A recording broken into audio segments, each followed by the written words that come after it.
నమస్తే అమ్మా. నమస్తే అండి. మరి పొద్దున మన చంద్రబాబు గారి పర్యటనలో భాగంగా ఇప్పుడు వచ్చేసరికి కదలిరాలో భాగంగా మన గుడివాడ నియోజకవర్గంలో సభ ఏర్పాటు చేయడం జరిగింది, బహిరంగ సభ. దాని మీద మీరేమంటారు?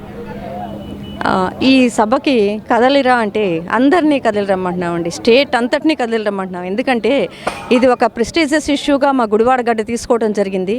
ఇక్కడ ఉన్నటువంటి అతి గొప్ప మన మంత్రి గారిని ఎలాగా సంబోధించాలో కూడా తెలియని పరిస్థితులు మేము ఎక్కడికి వెళ్ళినా, ఈవెన్ దేవాలయాలకు వెళ్తే కూడా అవునా గుడివాడ మీది, మీ మంత్రి గారు బాగున్నారా, ఎప్పుడు వెళ్ళిపోతున్నారు అని అడుగుతున్నారండి. అలాంటి ఆ మంత్రి గారిని మీ పిల్లలు ఇంటర్మీడియట్ మరియు ఎంసెట్ చదువుతూ సబ్జెక్ట్స్లో కన్ఫ్యూజ్ అవుతున్నారా? అయితే మీకోసమే ఉంది రైజ్, ద పర్ఫెక్ట్ గైడ్. డిస్క్రిప్షన్లో ఉన్న లింకును ఉపయోగించి సబ్స్క్రైబ్ అవ్వండి.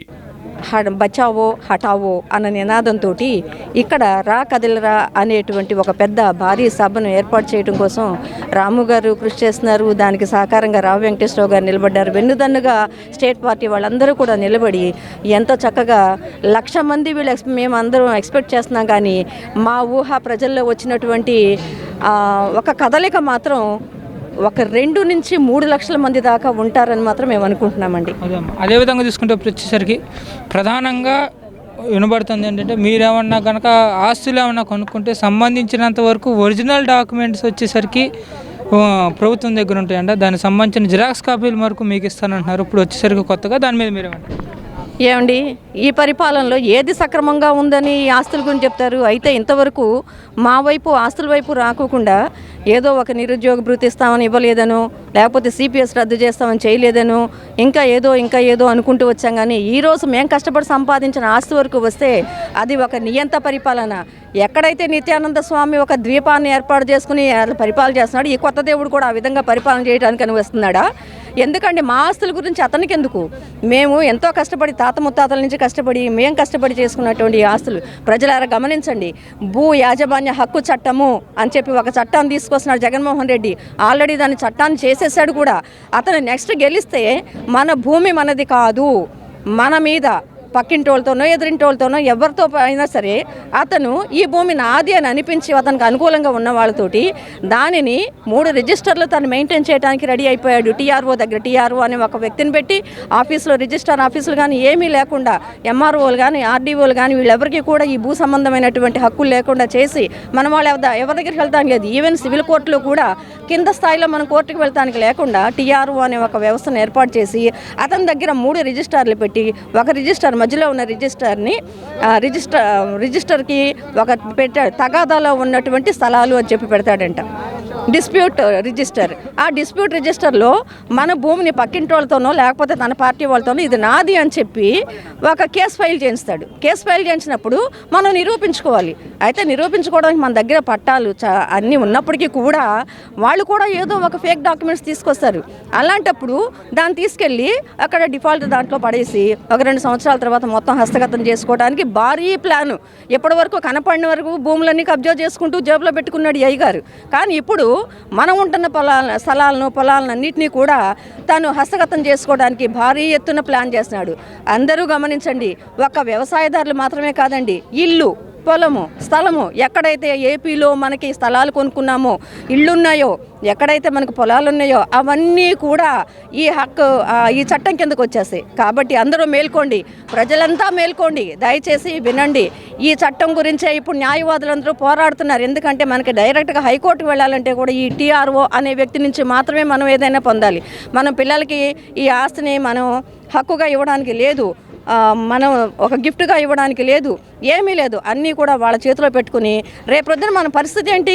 వాళ్ళ ముందుకు వెళ్ళి గంజి చెప్పు పుచ్చుకొని మనం నిలబడి అయ్యా బాంచన్ కాలు మొక్తాను నువ్వు గంజిపోయి మాకు అని అడగాల? మన ఆస్తులు అతను తీసుకోవడం ఏంటి అనేది ఆలోచించండి. ప్రతి ఒక్కళ్ళు దయచేసి ఆలోచించండి. ప్రతి ఒక్కళ్ళు కూడా ఈ చట్టం గురించి ఆలోచించండి. మిగిలిన ఫలాలన్నీ అవే వస్తాయి. మన చంద్రబాబు గారు వస్తే కనుక మీకు అన్నీ వస్తాయి. అమ్మఒడి కాదు, అంతకంటే బ్రహ్మాండంగా ఒక్క అమ్మఒడి కాదు, ఎంతమంది పిల్లలు ఉన్నా అంతమందికి ఇస్తానికి ఆయన సిద్ధపడుతున్నారు. ఇంకా ఎక్కడైనా ఏదైనా సరే ఆడబిడ్డ నిధి కానివ్వండి, అలాగే నిరుద్యోగ భృతి కానివ్వండి, అన్నీ కూడా మన చంద్రబాబు గారు మనకు తీసుకొస్తారు. ఈ భూ యాజమాన్య హక్కు చట్టాన్ని మాత్రం ప్రతి ఒక్కళ్ళు గుర్తుంచుకోండి, దయచేసి మేల్కోండి. ఎప్పటికైనా నిద్రపోతున్న ప్రతి ఆంధ్ర ప్రజ మేల్కొని ఈ దెబ్బతో కదిలిరా టీడీపీకి ఓటేసి చంద్రబాబు నాయుడిని సీఎం చేసుకుని మన ఆస్తులు మనం కాపాడుకుందాం, మన ఆస్తుల్ని మనం కాపాడుకుందాం. అదొక్కటే మేము చెప్తున్నామండి. దయచేసి మన ఆస్తుల్ని మనం కాపాడుకోవాలంటే మాత్రం వారు గద్దె దిగాలి, అంతవరకు మాత్రమే.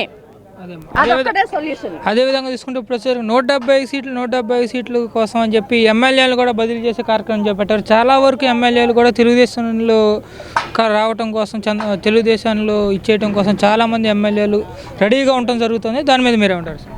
ఆడ్ మ్యాన్ అవుట్ అంటే చదువుకున్న మీ అందరికీ తెలిసి ఉండొచ్చు. ఆడ్ మ్యాన్, ఇక్కడ ఆడ్ నెంబర్ 175 అన్నీ ఆడ్ నెంబర్స్, ఇవన్నీ అవుటే. ఆడ్ మ్యాన్ అవుట్లో ఆడ్ నెంబర్ కూడా అవుట్ అయిపోతాయి. ఏమో 1 వస్తుందో 7 వస్తుందో 5 వస్తుందో సింగిల్ డిజిట్తోనే, అది సింగిల్ డిజిట్తో మాత్రమే ఉంటుంది. 175 మాత్రం రాకూడదు. వస్తే కనుక మన భవిష్యత్ అంధకారమే. అందుకు ప్రజలందరం కూడా సమాయత్తం అవుతున్నాము. కాబట్టి సింగిల్ డిజిట్కి కన్ఫర్మేషన్ చేయడానికి అందరూ కూడా సిద్ధంగా ఉన్నారు. కాబట్టి ఈ కదిలిరా సభకు వచ్చి బాబు గారు ఏం చెప్తున్నారు వినండి. దానికి ఆయన ఏం ప్రత్యామ్నాయ ఏర్పాట్లు చేసి మనందరికీ తోడుగా ఉంటానంటున్నారు కూడా అందరం విందాం. అదేవిధంగా తీసుకుంటే ఇప్పుడు వచ్చేసరికి చివరిగా జనసేన తెలుగుదేశం కలిపి ఉమ్మడి కార్యాచరణతో ఉమ్మడి మినీ మ్యానుఫ్యాక్చర్ ఒకటి తీసుకురావడం జరిగింది. అది ప్రజల్లోకి ఎంతవరకు వెళ్ళిందంటారు? దాని మీద ప్రభావం ఏమైనా ఉందంటారా? చాలా ప్రభావం ఉందండి. మేమిప్పుడు గడప గడపకు మేనిఫెస్టో అని చెప్పి రావి గారు అందరం కలిసి విలేజెస్కి వెళ్తుంటే వాళ్ళే మాకు ఎదురు చెప్తున్నారు. మాకందరికీ కూడా బాబు షూరిటీ భవిష్యత్ గ్యారంటీలో ఉన్న మేనిఫెస్టో మొత్తం మాకు తెలుసు. మేమందరం కూడా వాటిని టీవీలో చూస్తున్నాము. బాబు గారు కానీ జనసేన కానీ ఇద్దరు కలిపిన మేనిఫెస్టో చాలా బాగుంది మాకు. మేమందరం కూడా వీటికి ఆనందపడుతున్నాము. ఈసారి మా ఓట్లు టీడీపీకే అని పక్కాగా ప్రతి ఒక్కళ్ళు చెప్పడం మాకు జరుగుతుందండి.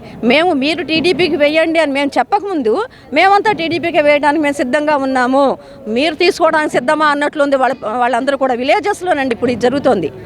కాబట్టి ఈసారి మాత్రం మేనిఫెస్టో మాత్రం నెంబర్ 1 మేనిఫెస్టో మీకు ఇందా చెప్పాను.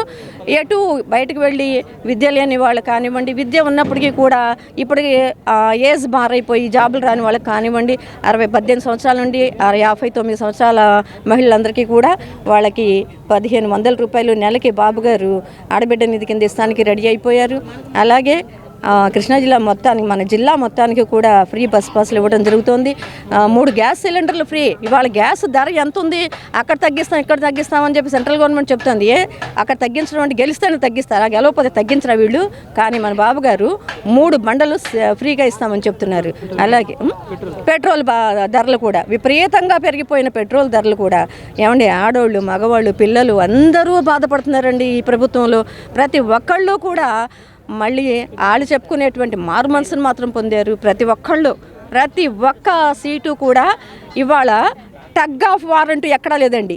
ఏకంగా సైకిలు కొట్టరా సైకిలు, చూడరా సైకిలు, కొట్టరా సైకిలు, చూడరా సైకిలు, కొట్టరా సైకిలు, ఇదే నినాదంతో ఉన్నారండి విలేజెస్లో అందరూ. ఇలాగా అన్ని విధాలుగా కూడా బాగుంది. ఆంధ్ర రాష్ట్రం అంతా ఒకవైపు అయితే ఆంధ్ర రాష్ట్రంలో గుడివాడ ఒక్కటే ఒకవైపు. అదే గుడివాడలో తెలుగుదేశం గడ్డ, గుడివాడ గడ్డ తెలుగుదేశం అడ్డ ఖచ్చితంగా నిరూపిస్తాం. దానికి మేమే ఎవరైతే మహిళలు కన్నెర్ర చేస్తే ఏ పార్టీ అయినా దిగాల్సిందే, తలదించాల్సిందే. ఎందుకంటే ఈరోజు అమ్మఒడి వేసావు, నాన్న బుడ్డి కింద కాజేసావు, ఆటో వాళ్ళకి వేస్తున్నావు, తర్వాత వాళ్ళకి పాపం ఎంతెంత వేస్తున్నావో నీకే తెలియని పరిస్థితి. ఈరోజు అంత పెద్దవాళ్ళు అయినటువంటి చంద్రబాబు నాయుడు గారు, అలాగే జనసేన పార్టీ అధినేత అయినటువంటి పవన్ కళ్యాణ్ గారు ఈరోజు పొత్తుకి ఇద్దరూ కలిసి చేశారు అంటే అది కేవలం ప్రజల కోసం మాత్రమే, ఆ ప్రజలకి న్యాయం జరగటం కోసం మాత్రమే. కాబట్టి నేను మళ్ళీ చెప్తున్నాము, మేమే ఆడవాళ్ళమే మేము గద్దె దించడం గ్యారంటీ జగన్మోహన్ రెడ్డి. అదేవిధంగా గుడివాడ గడ్డ తెలుగుదేశం అడ్డ, ఇది రాసి పెట్టుకోండి. Thank you.